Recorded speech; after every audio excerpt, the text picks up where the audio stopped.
eaten. That is, it looks very healthy because it's white bread, and inside there is the kakadi tomato and radish and all kinds of vegetables. It looks very healthy, but it's a recipe for disaster because it's basically having two white breads. Now these two white breads are going to spike insulin and cause you to have fat gain. You feel very heavy after a chicken meal, after a mutton meal. That heaviness actually causes the body to burn more calories for the digestion. Digestive system actually should be working hard after every meal.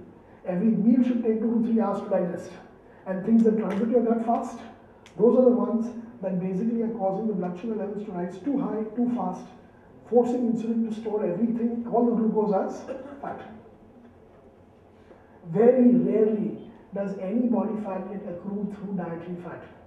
And in fact, many a times, dietary fat causes the glycemic index of the food to go down. Now, what is glycemic index? Now, since I've told you that there are certain carbs that get released in the bloodstream slowly and take time to digest, and there are certain carbs that are faster, there is a glycemic index score given to basically measure the speed of carbohydrates being converted to blood glucose. The scoring starts at 100, and 100 is given to glucose. Dextrose powder, glucon D. It requires no digestion. It straight away enters the bloodstream. Ever seen what happens to a person who's almost going to faint and you're giving glucose? What happens?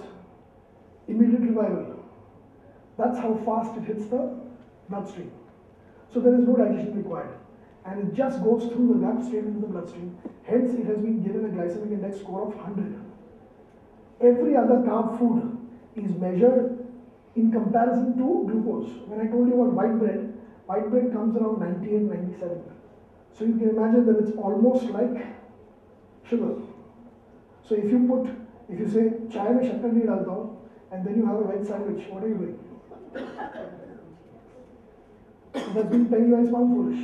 You might as well have put 1 teaspoon of sugar in your chai, that would have been better. Don't put the sugar.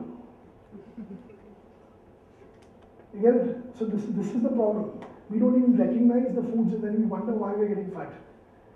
We don't recognize carbohydrates. Carbohydrates are not required by the body. None of this. Oats is relatively better than rice. Oats is better than wheat flakes. Oats is better than your muesli.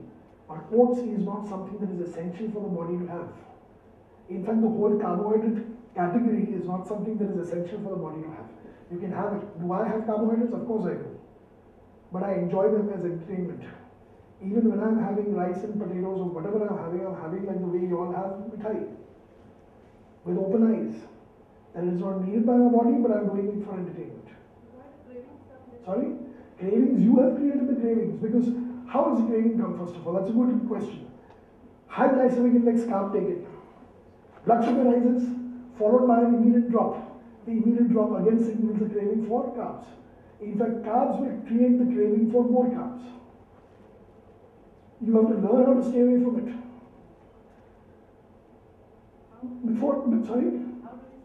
By believing that first of all you don't need it. That is number one.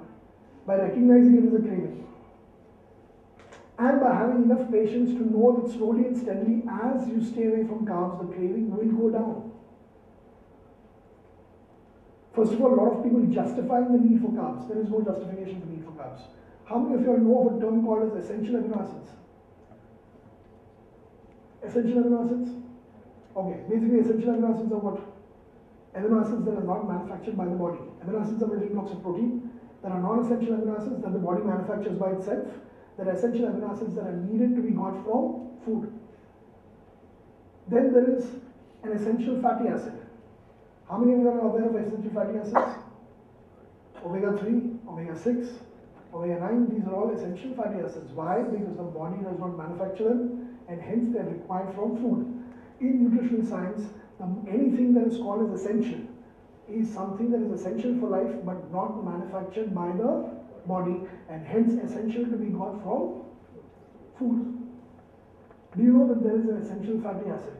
There is an essential amino acid. That means there is essential parts of protein that need to be got from food. There are essential fatty acids that need to be got from food, but there is no such thing as an essential carbohydrate or an essential sugar. None whatsoever. Your body, through a process called as gluconeogenesis, that is generation of glucose from a new source. Normally we know that glucose comes from carbohydrates, but the body is very capable of converting protein to glucose. And that is what we basically rely on when we go for a zero carb diet. A zero carb diet initially for most people was considered to be this shockingly extreme diet, but it is the answer to almost every metabolic illness that you can think of. It is the diet that should be given to people in hospitals if there is food allowed from the mouth. It is the diet that should be given immediately post surgery after nil by mouth is removed. Why? Because protein aids in healing. Sugar comes in the way of healing. So a diet that is almost negligible in sugar and high in protein and essential fatty acids is ideal for the body to be in a repair mode. Whatever cuts and sutures are being done inside, whatever wounds, surgical wounds are being done inside, are going to heal fast. I'm a classic example of that. I had a tremendous amount of, I had 5-hour surgery, keyhole surgery, but I had a lax hiatus. I had a foot duplication done, that means the stomach was stood on top of the esophagus, so it was quite a complicated work. All of that happened, and I was on a ketogenic diet, that is on a very low carb diet, previous to the surgery. That helped also in one more way. Fat is only not there in the subcutaneous layer. The fat is there around our internal organs also. That is visceral fat. I was very, very low on visceral fat, which aided the surgeon in doing his job better.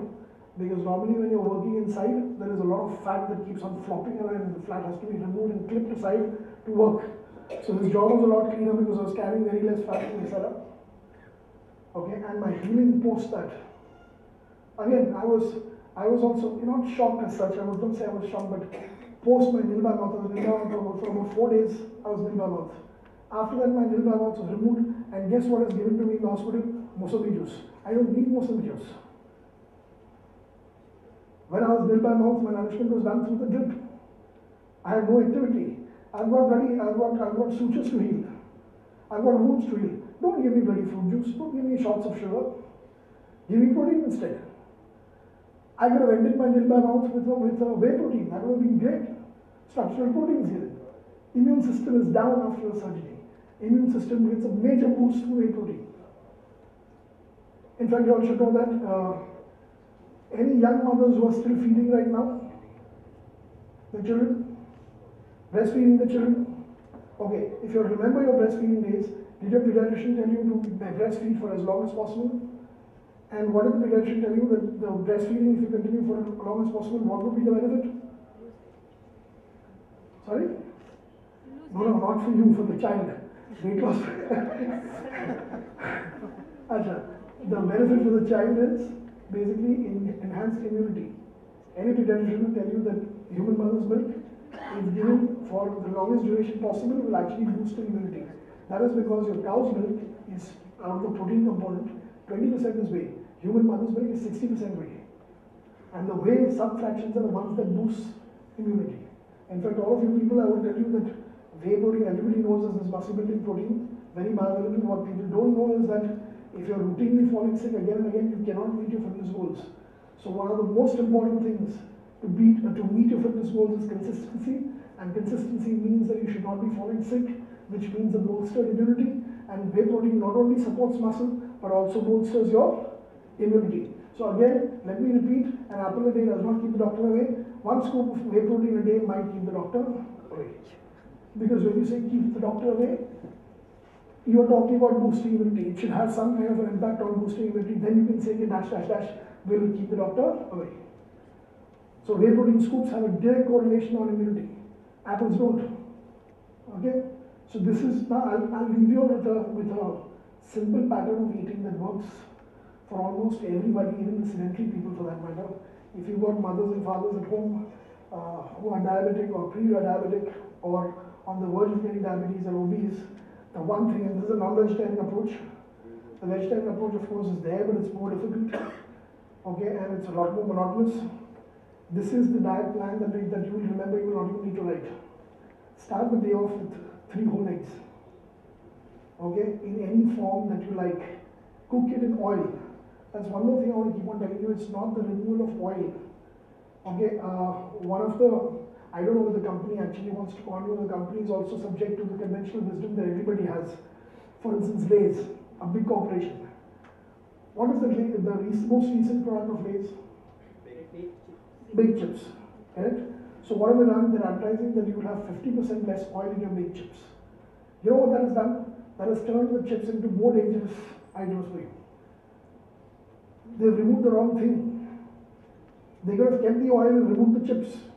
But then they have nothing to sell. And what they did is they removed 50% oil. By removing 50% oil, two things happen.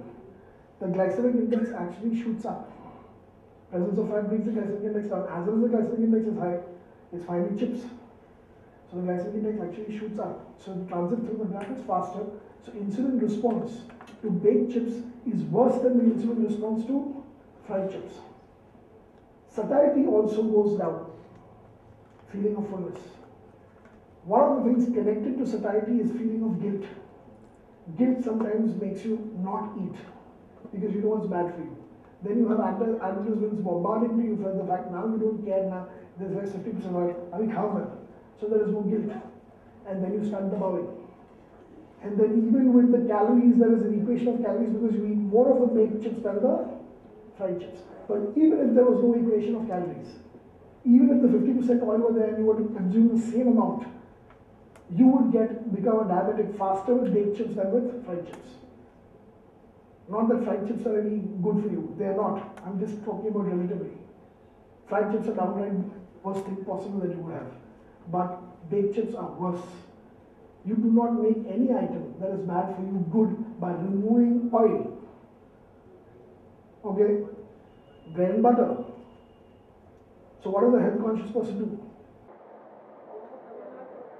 Has bread without butter. That's why butter nahi lagana. Okay.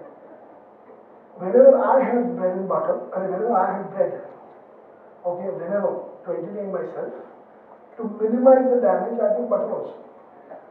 And my problem is this, I go to these hotel waiters, they're all used to hearing things from fitness guys. So the moment they say, gym wala hai, then I tell them, chapati pe ghee lagana.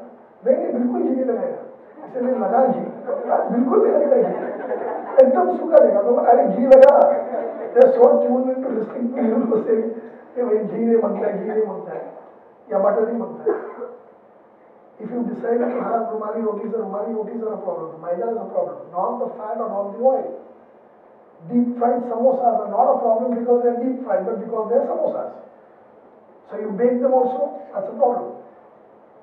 And never go into a health food store that is selling you diet chula, diet chakli, diet fasan. That person is unnecessarily just using the word. He has no clue about diet. He has no clue about nutrition. He just knows that nowadays people like the word diet. So chula अभी लोग लेता नहीं है, तो हम उसको diet chula बोलेगा, और हम तेल कम यूज करेगा, और हम बोलेंगे बिना तेल का है. The thing that you should look for in supermarkets is not fat-free. The thing that you should look for in supermarkets is sugar-free. That is what you need to look for. Not low-fat, low sugar. Okay, so understand this biggest take-home message. If you all keep on controlling dietary fat and you all don't do anything for carbs, there is no way your body is going to get rid of fat.